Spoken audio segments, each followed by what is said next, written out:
जर जाणणं बदलत नाही, तर त्याला जन्म कधी झाला? पहिल्यांदा पाहू, जन्म म्हणजे काय? जन्म म्हणजे काहीतरी आधी नव्हतं, मग सुरू झालं आणि पुढे बदलतं किंवा संपतं. हे शरीराला लागू होतं, विचारांना लागू होतं, आठवणींना आणि ओळखीला लागू होतं. पण प्रश्न असा आहे, जाणणंही या चौकटीत बसतं का? एक थेट तपास कर. आत्ता थांब आणि स्वतःला विचार, मला कधी पहिल्यांदा जाणवलं की मी आहे? कदाचित बालपणातील एखादी आठवण येईल किंवा आई-वडील सांगतात ते आठवेल. पण लक्ष दे, जे काही उत्तर येईल ते आठवण असेल आणि आठवण हा एक अनुभव आहे. म्हणजे जाणणं आधीच होतं, आठवण नंतर आली. जर जाणणं जन्मलेलं असतं, तर काय दिसलं असतं? कदाचित जाणण्याआधीची अवस्था आठवली असती किंवा मी नव्हतो असा थेट अनुभव असता किंवा जाणणं सुरू होताना काहीतरी बदल जाणवला असता. पण असं काहीच दिसत नाही. कारण एक साधा प्रश्न आहे. जाणणं सुरू होताना त्याला पाहणार कोण होतं? गाढ झोप, पुन्हा पाहू. गाढ झोपेत विचार नाही, स्वप्न नाही, जग नाही.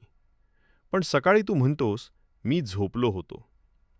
म्हणजे असणं चालू होतं, फक्त अनुभव नव्हते. मनाची एक सामान्य शंका. मन म्हणेल, जाणणं मेंदूमुळेच असेल. पण पाहू, मेंदू बदलतो, तो आजारी पडतो, झोपतो, कधी बेशुद्धही होतो. पण जाणणं नव्हतं असं म्हणतानाही तो अनुभव जाणण्यातच दिसतो. म्हणजे मेंदू हा अनुभवात येणारा भाग आहे. जाणणं हे अनुभवाचं माध्यम आहे. मग निष्कर्ष काय? जाणणं जन्मलेलं नाही, निर्माण झालेलं नाही, मिळवलेलं नाही. ते आहे, कारण ते असणंच आहे. एक उदाहरण पहा. आकाश जन्मत नाही, ढग जन्मतात. स्क्रीन सुरू होत नाही, चित्रपट सुरू होतो. प्रकाश जन्मत नाही, तो फक्त दिसतो किंवा दिसत नाही. तसंच अनुभव सुरू होतात, पण जाणणं सुरू होत नाही. अंतिम स्पष्टता. जाणणं शरीराची प्रॉपर्टी नाही. जाणणं मेंदूची क्रिया नाही. जाणणं विकसित झालेली क्षमता नाही. जाणणं म्हणजे अस्तित्वाचा स्वभाव. एका वाक्यात, जाणणं जन्मलेलं नाही. कारण जन्म ही कल्पना देखील जाणण्यातच दिसते. शरीर मरण पावल्यानंतर काय होतं? आता एक नैसर्गिक प्रश्न येतो. जर जाणणं जन्मलेलं नसेल, तर शरीर मरण पावल्यानंतर काय होतं? उत्तर देण्याआधी एक गोष्ट स्पष्ट करूया. मृत्यू म्हणजे काय? मृत्यू म्हणजे शरीराचं कार्य थांबणं. श्वास थांबतो, हृदय थांबतं, मेंदूची क्रिया थांबते. म्हणजे शरीराचं कार्य संपतं. पण प्रश्न असा आहे, यामुळे जाणणं संपतं का? आधी आपण पाहिलं, विचार बदलतात, भावना बदलतात, शरीर बदलतं, अनुभव बदलतात. पण जाणणं बदलत नाही. जर जाणणं शरीरामुळे तयार होत असतं, तर शरीर बदलल्यावर जाणणंही बदलायला हवं होतं. पण तसं दिसत नाही.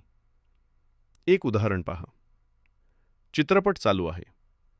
स्क्रीनवर कधी युद्ध, कधी प्रेमकथा, कधी अंधार दिसतो. पण चित्रपट संपला म्हणून पडदा नष्ट होतो का? नाही. चित्रपट पडद्यावर येतो, पण पडदा चित्रपटावर अवलंबून नसतो. तसंच शरीर हे एक साधन आहे. शरीरामुळे अनुभव दिसतात, पण जाणणं शरीरातून तयार होत नाही. म्हणून शरीर थांबलं तर अनुभव थांबतात, पण जाणणं संपतं असं सिद्ध होत नाही. गाढ झोप, पुन्हा पाहू. गाढ झोपेत विचार नाही, जग नाही, अनुभव नाही. तरी सकाळी तू म्हणतोस, मी झोपलो होतो. म्हणजे अनुभव थांबला, पण असणं संपलं नाही. वेदांत याच दिशेने सांगतो. मृत्यू म्हणजे जाणणं संपणं नाही. मृत्यू म्हणजे अनुभवाच्या एका स्वरूपाचा अंत. अंतिम स्पष्टता. जन्म आणि मृत्यू शरीरात घडतात. ते अनुभवात घडतात.